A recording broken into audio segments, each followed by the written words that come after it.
Good morning, it's JC, St. Louis's oldest living hippie, and I just wanted to bring you Trump's big lie. And the big lie is about how effective the bombing was of Iran and how much damage was done to Iran's nuclear enrichment facilities, or uh, nuclear uranium enrichment facilities. And U.S. intelligence says one thing and Trump says another, and the twain shall not meet because one's a lie. So which one?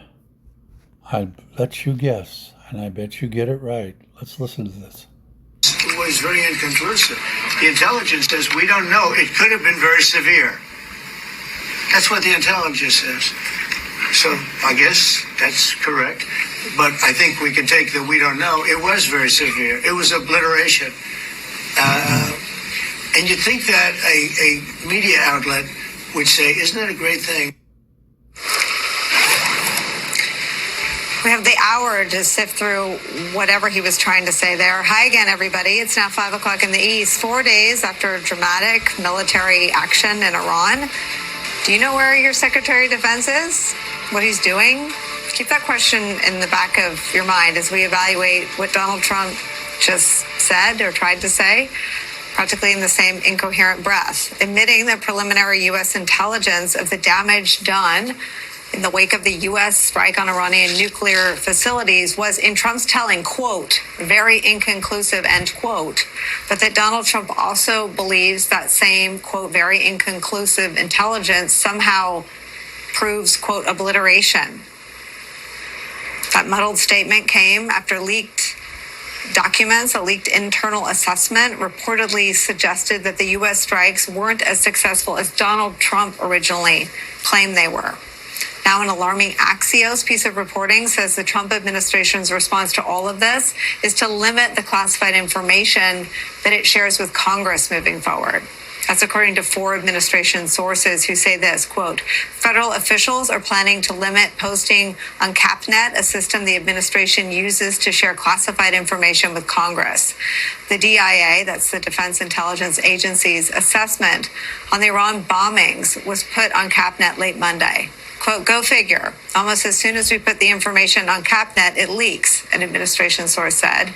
There's no reason to do this again. Which brings us back to the question we proposed. What's the Secretary of Defense up to today? If you guessed launching a leak investigation, well, come on down, because former Fox News host Pete Hegseth, who once accidentally shared sensitive information with a journalist who was added to a Signal chat, is on the job. The Pentagon's focus now apparently includes a criminal investigation seeking answers to how journalists got their hands on classified damage assessments that suggest U.S. airstrikes may not have set Iran's nuclear program back as significantly as the administration has communicated it did. Today at the NATO summit in the Netherlands, Hegseth lashed out at the media again for using the government's own analysis to question whether or not the attack was effective, and in so doing may have confirmed the leak he's now charged with investigating. Watch. They don't care what the troops think. They don't care what the world thinks. They want to spin it to try to make him look bad based on a leak. Of course, we've all seen plenty of leakers. And what do leakers do? They have agendas. And what do? Do they share the whole information or just the part that they want to introduce? And when they introduce that preliminary report that's deemed to be a low assessment. You know what a low assessment means? Low confidence in the data in that report. And why is there low confidence?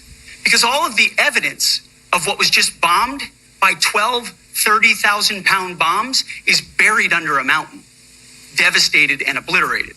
So if you want to make an assessment of what happened at Fordo, you better get a big shovel and go really deep, because Iran's nuclear program is obliterated. All of this is where we start the hour. We're Democratic Senator Chris Murphy of Connecticut. Senator, I've been following your sort of real-time commentary, but let's just start unpacking Hegseth. There's something disturbing about watching him perform with Donald Trump over his shoulder. We'll just start by trying to ascertain the facts. He did seem to confirm the DIA assessment, though, there, didn't he? Well, they've all essentially confirmed the DIA assessment. And listen, the one thing that he's right about is that, there is always going to be low confidence in assessing a strike in a foreign country designed to destroy something underground. We don't have cameras underneath there. We don't know exactly what we hit or what we didn't hit. But the initial assessment of DIA, of the photographic evidence, is that they did not fundamentally destroy those assets. And what we also know is that the Iranians were successful in moving a lot of the enriched uranium out of Fordo. And that maybe is the most important fact. If we didn't destroy the 60% enriched uranium, they frankly don't need that many centrifuges in order to continue to enrich up to nuclear grade. So listen, they're mad, they're furious. You can see it in their voice because they got caught in a lie. They got caught in a lie. They went out there and said that that the nuclear capacity of Iran was obliterated, that we'd set back the program at least a year. They knew they were lying when they said it. They got caught in the lie. That's super embarrassing. And they're trying to cover up that lie with this righteous indignation, blaming everybody but themselves for the fact that they did the really unforgivable sin of national security communication. They fudged intelligence about our national security. You can't do that because, as we have seen over and over again over the course of our history, that's what gets us into unnecessary wars of choice. That's what gets not dozens or hundreds of Americans killed, but thousands of Americans killed. They're angry because they got caught lying this weekend. I have been to that movie, and I do know how it ends. Tell me why you think this is happening. There you go. That's enough of that. Anyway, Trump got caught in a big lie, and so did Hexeth. So, fuck Trump, fuck Hexeth, and this is JC saying, Poxamore, and keep on trucking.